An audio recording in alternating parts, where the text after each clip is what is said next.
Pigs na meron kang fur babies na mabuhok, makapal, mataba, mabigat, basta mabalahibo. Kita mo yan? Yan, instant, ano yan, tanda yan. Instant, yakapan, opo. Ano to instant unan. Ayan. Ano ba tawag doon? Yung hotdog pillow. Di ba siya hotdog pillow? Pero, pillow ko siya, pillow. Pillow ko yan. Ano nga, bebe? Nak? Sleep na daw ata siya. Tulog ka naman, nak?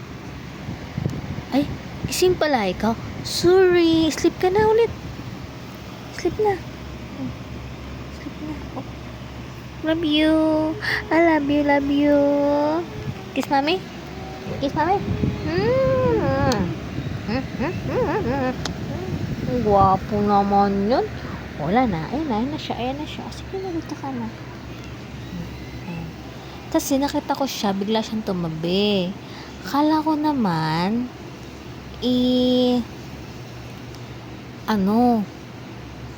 unan lang. Yung pala, hindi na pala unan. Ang anak ko na pala to. Hindi kita nakita, hindi kita napansin, anak. Sorry.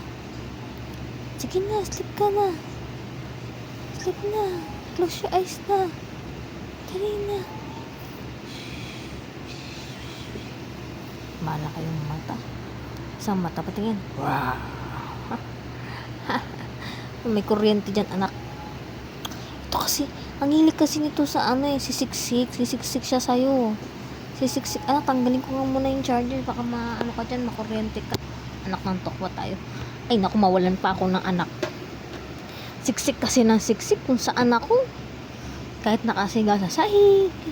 Kahit saan, sisiksik yan. Tapos tapat siya electric fan kasi mainit daw, no? Papa-aircon na ba si mami, anak? Ha? Papa-aircon na ba ako?